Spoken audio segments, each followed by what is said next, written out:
Expanded unemployment benefits stop in all but one state this Saturday. And as internal division amongst Republicans are stalling this coming relief bill, lawmakers are considering a standalone extension of unemployment. Washington Post economics reporter Jeffrey Stein has been following negotiations closely and revealed that Republicans have not made a final decision on the size of stimulus payments as of yet. And Jeff joins us now to give us more insight. Great to see you as always, sir. Good to see you, Jeff. Hey, thanks for having me back. Appreciate it. All right.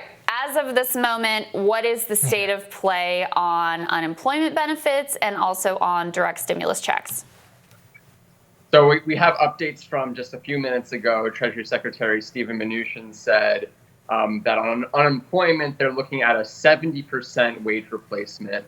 What that effectively means is that the unemployment benefit of $600 per week that people are currently receiving, that over 30 million people are currently receiving, would be cut to somewhere in the neighborhood of $175 per week to $200 per week. Wow. That would be a massive reduction in income for a lot of people. Republicans say it's necessary to encourage people to go back to work. And just quickly on the stimulus payments, what we heard today, what I can report, is that they're looking at basically just doing what they did in March, the same payments as effectively as they did in March. $1,200 per person with the phase out above 75K. So if you got one last time, you should be in line to get one again.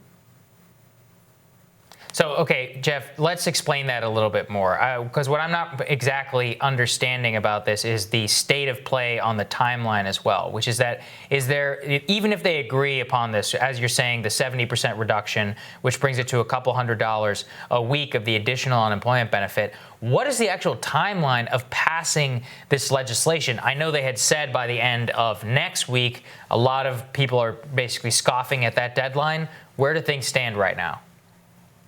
That's a great question. Earlier this week, Treasury Secretary Mnuchin said that they would be able to pass it this week. And then later in the same day, Senate Majority Leader Mitch McConnell was asked about this remark and asked for timing. And he actually laughed and said, no way. And that really highlights sort of how hard it's going to be for them to get this done. The divisions among Republicans themselves are incredibly intense over this issue. Right. They cannot agree on some very elemental things here. And the stimulus payments and the UI are just one component of this huge package they're putting together. I'll just give you one quick example. We heard earlier this week that McConnell is not going to provide new money for state and local governments that have been hemorrhaging cash, hemorrhaging state tax revenue, and are looking for the federal government for assistance. I thought that their position, which was just to provide additional flexibility on the money that they've already provided, was sort of a conservative position, that would be the rightmost flank in this debate. Only additional flexibility, no new money. But then I learned that that's actually very controversial, that there are a lot of people on the right side, to the right of McConnell, who are saying not only no new money, but we should not provide additional flexibility to the money that was already approved. That's the position of Florida Senator Rick Scott and others. So the core tension here is that a lot of Republicans were elected and conceive of themselves as Tea Party conservatives, as free market conservatives, as people who do not believe in a lot of additional government spending. And they're being forced in this pandemic to do exactly that. And for a lot of them, it's a bridge too far. Ted Cruz yesterday asked the Senate Republican conference, what in the hell are we doing here? Rand Paul compared his own colleagues to Bernie bros, which I think would be a shock to a lot of Bernie bros, but was a telling indication of how tense the divisions are in the Republican caucus right now. Right. Yeah. And how widespread is that sentiment? I mean, are we talking about a few loud outlier voices, or is there, a majority or close to a majority that share some of those views? What I had heard that it handicapped at about 15 to 20 Republican senators are probably in the viewpoint of this is way too much money, and then whether they'll actually vote against something is anyone's guess. I've heard a lot of speculation that this is the kind of bill that could be passed sort of with the left flank of the Republican caucus and all Democrats, but it's going to be hard for Democrats to vote for something that many Republicans can vote for. A lot of the Republicans are saying that they really can't support something that cuts the unemployment benefits from 600 to as large as 400, 350, 300. So I don't think a lot of Democrats are going to vote for a bill that extends unemployment benefits at such a lower level than currently exists.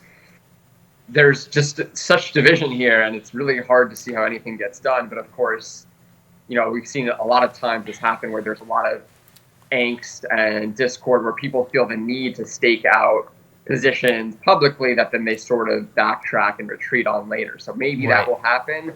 Right now, I think it's really hard to imagine it will. So give us your best guesses. Where, if things were going to fold, where would things be fold? So, maybe Republicans could probably agree on the unemployment extension. What are the red lines, if any, for the Democrats? Where could they potentially fold? And what might that look like? Just given your best guess. I know that you can't answer for sure. Yeah, I've heard some talk that Democrats would be willing to allow given some sort of decline in unemployment benefits, especially if it's targeted or tied to the unemployment rate in those states. So the unemployment benefits would only scale down once the unemployment rate in that state falls. But the parties are just so far apart at this point. I asked one Republican aide, if you guys propose 200 and the Democrats come back and say, 600, can you guys meet in the middle at 400? And they said, absolutely not. There's no way we're going to go there. And you ask Democrats the same question. If they say 200, you guys say 6, can you meet at 4? And they say, no way is that even feasible. So I don't know how that gets done. I mean, there's 30 million people or more really desperately looking to Congress right now to figure out what's going to happen. And the pressure is only going to intensify dramatically once people's benefits start getting cut off. And then you add on top of that catastrophe the fact that we just got unemployment numbers that show that permanent job losses are accelerating and unemployment claims rose for the first time since April. I mean, that is a devastating sign for the economic rebound. We talk about sliding back into the recession. That is a really, really, really bad indication. And we could learn that this month the unemployment rate went back up after it has fallen consecutively. And that's even before a lot of the stimulus spending comes off the book. So pretty bleak picture at a time when we're already seeing civil unrest in many major American cities. I think the tweet about the cool zone that we're entering seems more and more likely at this point.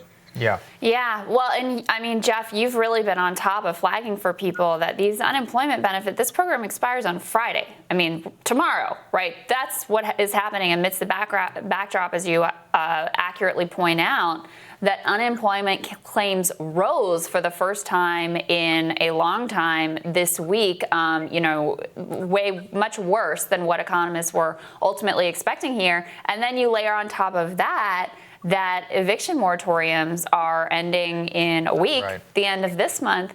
I mean, just lay out a little bit of what the real stakes are right now. I think the eviction moratorium point is something that really gets overlooked. We're expecting, and the indication of people who are expecting to be evicted is higher than it's ever been in survey data. And then you layer on top of that the fact that the unemployment benefits that people are using to pay their rent in many instances is likely to expire. That's a really dangerous combination. And I'll just note that the last few weeks I've been going on this Reddit forum, Our Unemployment, and the stories there are really kind of shocking. You see people talking about how hard it's been for them to get the unemployment benefits, but also how once they get the unemployment benefits, they're seeing a measure of stability, tranquility in their lives, often people who are working difficult, low-wage jobs, and that they are now getting a break. It's this strange phenomenon. And there's actually, there is something to this Republican talking point that for a lot of these people, it's better to be on unemployment than it is to be working, especially a low-wage job. And Republicans are making that point. But for the people who are on these benefits, they're looking at going back to a job that may be dangerous, that may not exist anymore. And there's so much variation. There's so many different stories out there that it's really hard to predict where this will all end up. We're in just such uncharted territory. We've never really seen anything like this. But the odds of people being evicted, of people losing their jobs, that they can't go back to, it's a very volatile situation, is I think an understatement. Yeah. Very volatile. We tell our audience all the time to follow you on Twitter to know what's going on. No one has done a better job of reporting this out and also really understanding the stakes as you just laid out there. So, That's Jeff, right. really appreciate your time. Thank you so much. Thanks, Jeff.